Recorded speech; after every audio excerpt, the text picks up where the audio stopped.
શ્રીમદ્ ભગવદ્ ગીતા અધ્યાય 18 શ્લોક 62 તમ એવ શરણમ ગચ્છ સર્વભાવેન ભારત તત્પ્રસાદાત પરામ શાંતિમ સ્થાનમ પ્રાપ્સ્યસી શાશ્વતમ. અનુવાદ: હે ભારત, સર્વથા સંપૂર્ણપણે તેમના જ શરણે જા. તેમની કૃપાથી તું પરમ શાંતિ તથા સર્વોપરી સનાતન ધામ પ્રાપ્ત કરીશ.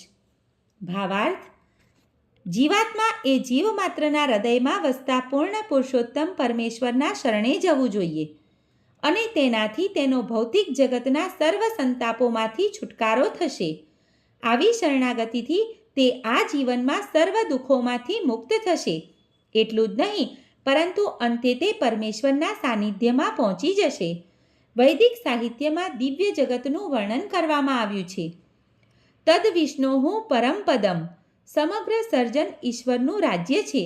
તેથી પ્રત્યેક ભૌતિક વસ્તુ વાસ્તવમાં આધ્યાત્મિક છે, પરંતુ પરમ પદમ ખાસ કરીને સનાતન ધામને સૂચવે છે કે જે દિવ્ય આકાશ અથવા વૈકુંઠ કહેવાય છે. ભગવદ્ ગીતાના 15મા અધ્યાયમાં કહ્યું છે કે સર્વસ્ય ચાહમ હૃદય સન્નિવિષ્ટઃ. ભગવાન દરેક જીવના હૃદયમાં રહેલા છે, માટે મનુષ્યએ અંતર્યામી પરમાત્માનું શરણ લેવું એવી ભલામણનો અર્થ એ જ છે કે પૂર્ણ પુરુષોત્તમ પરમેશ્વરનું શરણ ગ્રહણ કરવું. અર્જુને કૃષ્ણનો પરમેશ્વર તરીકે અગાઉ સ્વીકાર કરેલો જ છે. 10મા અધ્યાયમાં તેમનો પરમ બ્રહ્મ પરમધામ તરીકે સ્વીકાર થયેલો છે.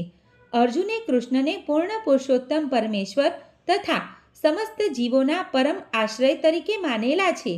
તે એટલા માટે જ નહીં કે એ તેનો અંગત અનુભવ છે, પરંતુ એવા કારણે કે નારદ, અસિત, દેવલ તથા વ્યાસ જેવા અધિકારી મહાપુરુષોનો પણ તેવો જ મત છે.